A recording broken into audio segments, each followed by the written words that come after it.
नमस्कार, आप देख रहे हैं हमारी खास पेशकश और मैं हूं आपके साथ शुभेंदु सिंह। चुनावों की दस्तक हो चुकी है और चुनावों की तैयारी हर राजनीतिक दल अपने स्तर पर कर रहे हैं।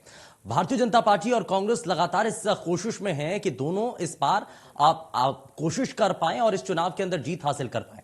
हालांकि भारतीय जनता पार्टी के लिए इस बार चुनाव जीतना बड़ी चुनौती के तौर पर है, क्योंकि मौजूदा वक्त में सरकार भारतीय जनता पार्टी की है और भारतीय जनता पार्टी को चाहिए कि वो एक बार फिर से जो अभी तक की परिपाटी है, 2000 में जब इस प्रदेश का गठन होता है उसके बाद से लगातार आप जो 2 दशकों का दौर जो रहा है उसमें अभी तक कुछ ऐसा ही देखा गया है कि 5 साल की सरकार भारतीय जनता पार्टी की और अगले 5 साल की सरकार कांग्रेस पार्टी की रहती है। तो क्या इस परिपाटी को भारतीय जनता पार्टी बदलने जा रही है या फिर पुरानी जो परिपाटी चली आ रही है उसको वापस से कायम करते हुए कांग्रेस पार्टी इस बार जीत हासिल करने की तरफ अग्रसर होती हुई नजर आ रही है? जरा इन्हीं तमाम चीजों को समझने के लिए हमारे साथ नेता प्रतिपक्ष प्रीतम सिंह जी कार्यक्रम में जुड़ चुके हैं। प्रीतम सिंह जी, बहुत स्वागत है आपका कार्यक्रम में।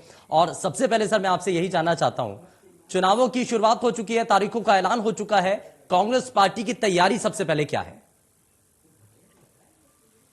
चुनाव आयोग ने राज्य के चुनाव की तारीख तय कर दी है और कांग्रेस चुनाव को लेकर के पूरी तरीके से तैयार है।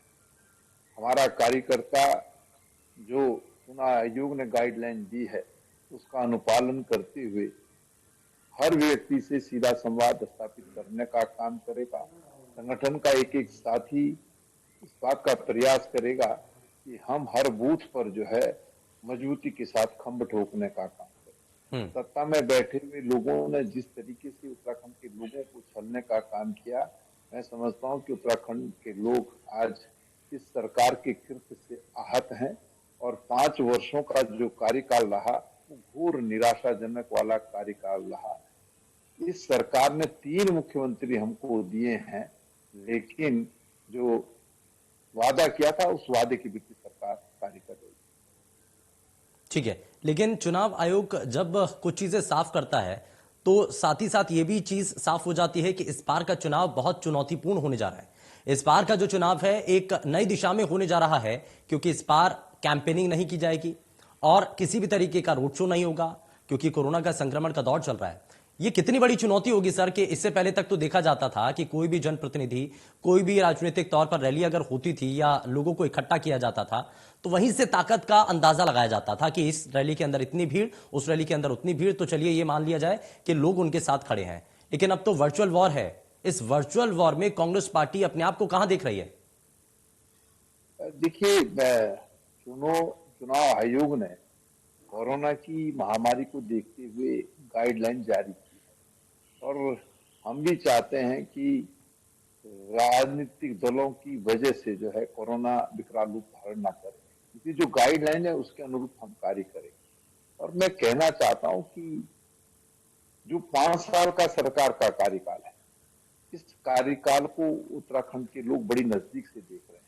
सत्ता में बैठे हुए लोगों ने 2017 के विधानसभा चुनाव में उत्तराखंड के लोगों से बड़े बड़े वादे किए थे।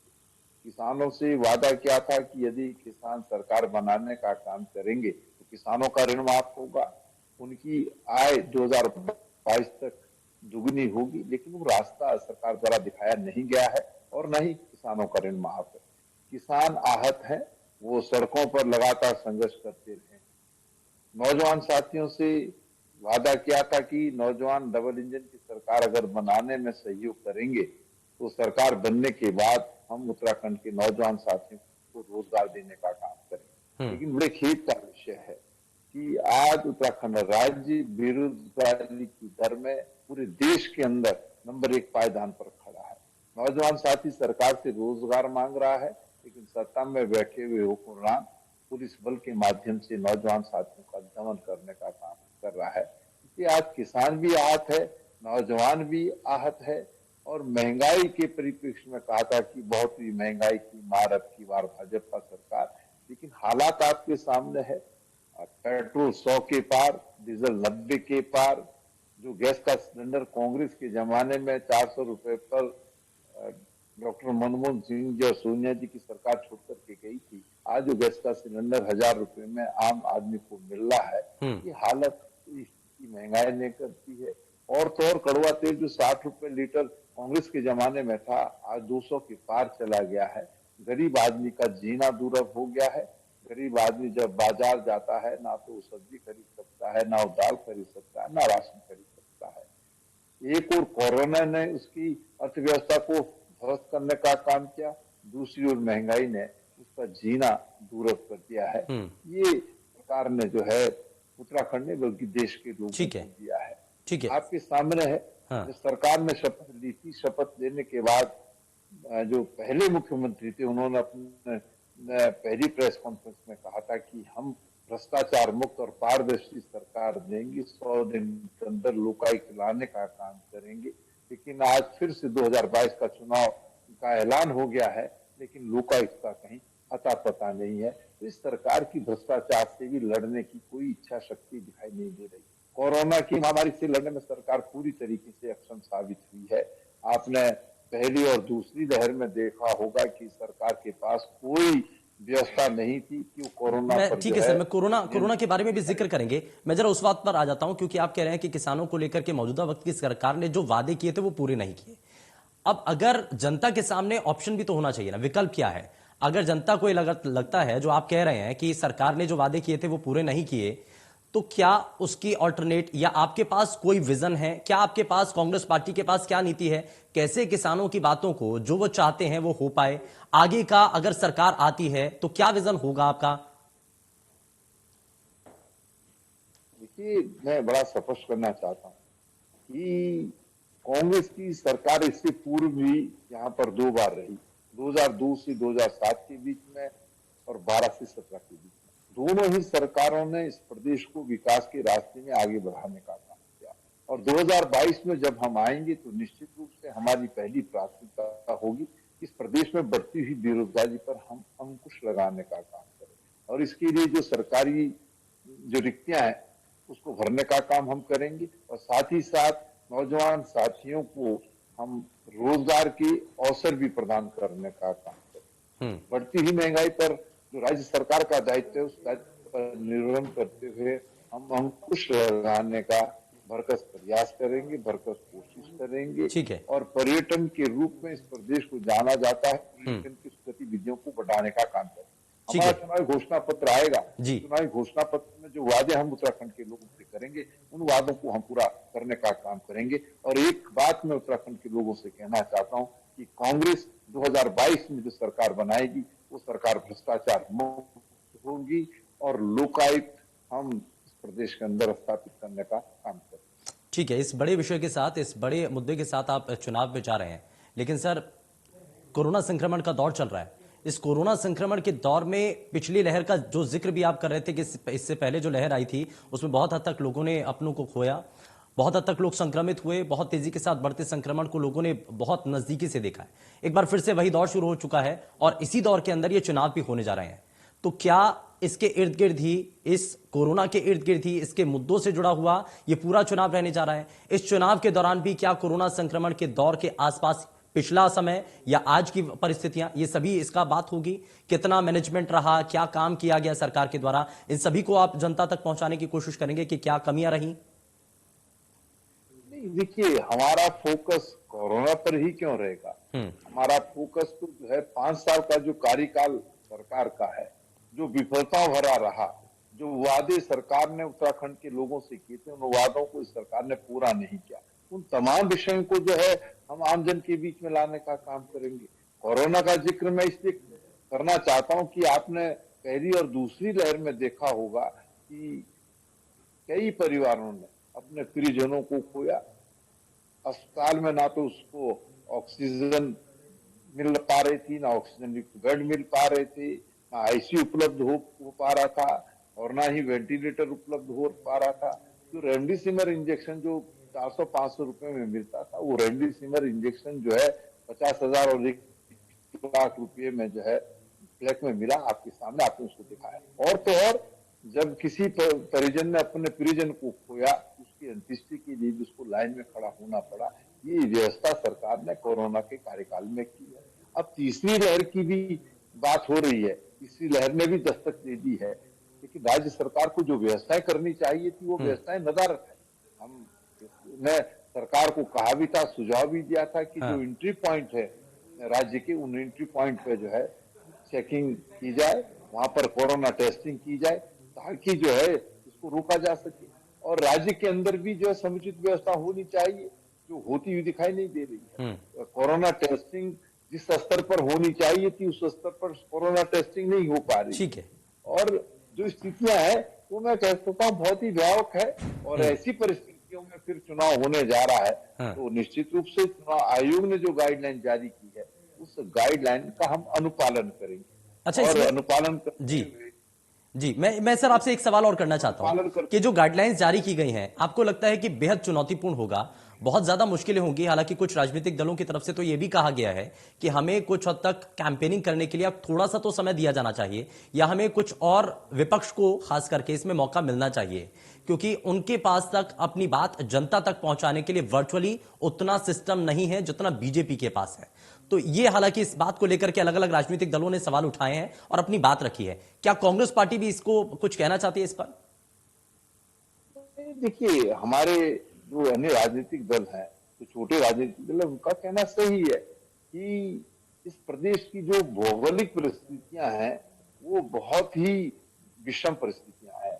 यहाँ पर 3 जनपद जो है मैदानी है, बाकी जो जनपद है वो पर्वतीय क्षेत्र है। और पर्वतीय क्षेत्र में कहीं पर भी जो है कहीं इंटरनेट नहीं चलता है, कहीं कनेक्टिविटी उपलब्ध नहीं हो पाती है, तो सिर्फ जो है वर्चुअल रैली के माध्यम से या वर्चुअल वार्तालाप के माध्यम से हम अपनी बात नहीं कह पाएंगे। तो उन्होंने अपनी बात कही, लेकिन जहां तक कांग्रेस का सवाल है, मैं कहता हूं कि हम जो गाइडलाइन है उस गाइडलाइन के अनुरूप चलने के लिए पूरी तरीके से तैयार हैं। और ये कहना चाहते हैं कि हमने 5 साल तक जो सत्ता में बैठे हुए लोग हैं, इनको सदन से लेकर सड़क तक घेरने का काम किया है और जो सरकार की विफलताएं हैं उसको उजागर करने का काम किया है। और आज हम कह सकते हैं कि आज उत्तराखंड के लोग जो है इस बात को जो है भली भांति समझ चुके हैं कि सरकार पूरी तरीके से हर क्षेत्र में विफल साबित हुई है और विकल्प के रूप में कांग्रेस है।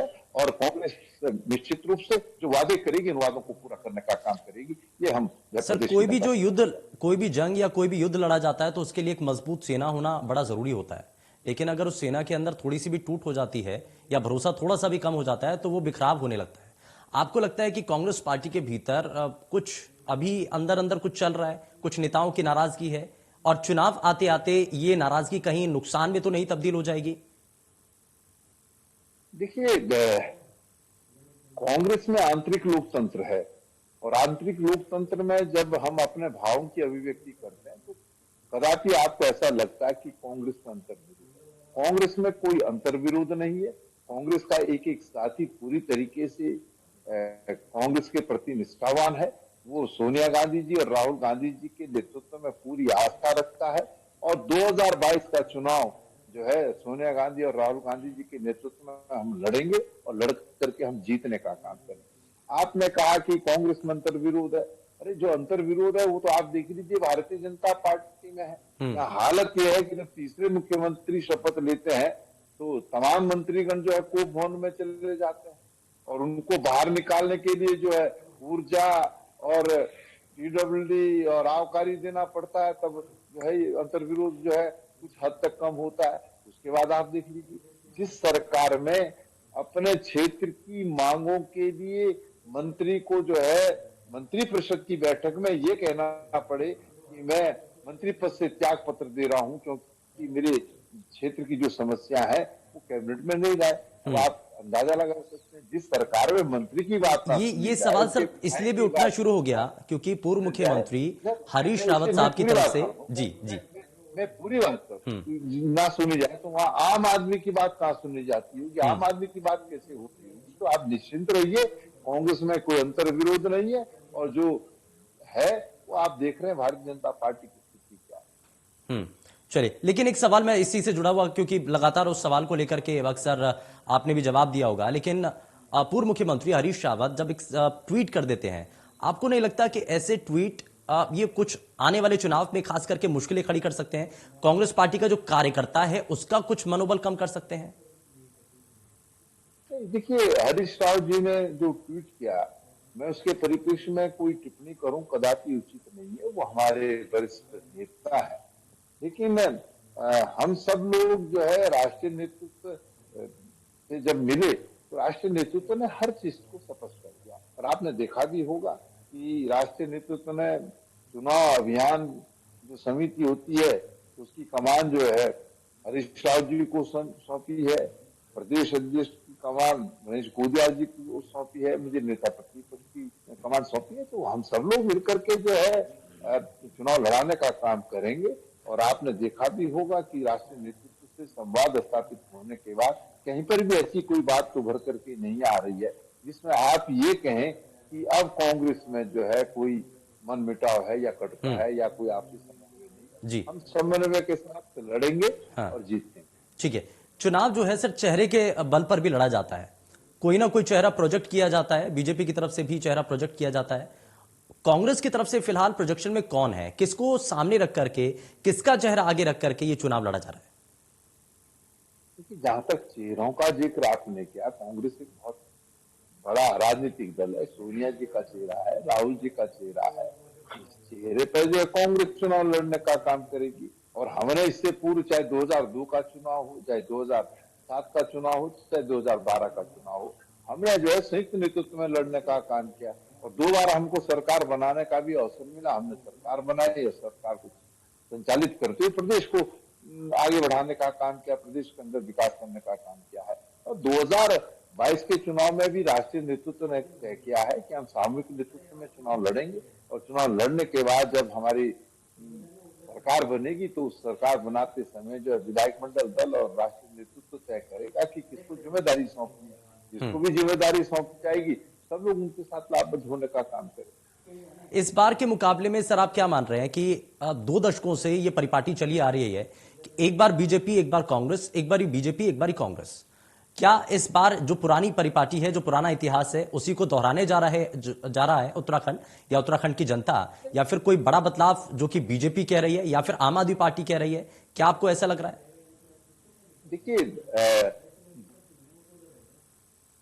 जो वॉइस है वो चुनाव जो है, मैं पूर्व में भी कह चुका हूँ कि जो सरकार की विफलताएं हैं उन विफलताओं को लेकर के हम जाएंगे। और सरकार की विफलताएं आम जन के जेहन में है। आम जन जो है भारतीय जनता पार्टी की इस सरकार से त्रस्त है, वो बदलाव चाहता है और बदलाव के रूप में कांग्रेस है। और 2022 में निश्चित रूप से कांग्रेस के नेतृत्व में उत्तराखंड राज्य के अंदर सरकार बनेगी। और एक बात हम उत्तराखंड के लोगों से कहना चाहते हैं और वादा करते हैं उत्तराखंड के लोगों से, 2022 में जब हमारी सरकार बनेगी तो फिर हम 2022 में जो परंपरा है इस परंपरा को जो है आगे नहीं बढ़ने देंगे, बल्कि 2027 में भी कांग्रेस की सरकार इस सूबे के अंदर बनाने का काम। ठीक है, बहुत बहुत शुक्रिया सर। जी, आपने तीसरे विकल्प की बात करी, जिस राजनीतिक दल का कोई भविष्य उत्तराखंड राज्य के अंदर नहीं है, इसके बारे में हम कुछ कहें तो कदापि उचित नहीं। ठीक है, बहुत शुक्रिया सर अपना कीमती समय देने के लिए और बड़े बेबाकी के साथ आपने सभी सवालों के जवाब दिए हैं। और जाहिर तौर पर कोशिश हर राजनीतिक दल की तरफ से भी है और कांग्रेस इस कोशिश में भी है कि इस बार जो पुराना इतिहास चला रहा है, जो पुरानी परिपाटी है, उसको एक बार फिर से दोहराया जाएगा और जो मौजूदा वक्त की सरकार की कमियां हैं, खामियां हैं, उनको वर्चुअली तौर पर जनता तक पहुंचा करके एक बार फिर से कांग्रेस पार्टी इस बार सत्ता में काबिज होगी। लेकिन सपना कितना पूरा होगा ये देखने वाली चीजें जनता के ऊपर निर्भर करता है। फिलहाल पेशकश में बस इतना ही। नमस्कार।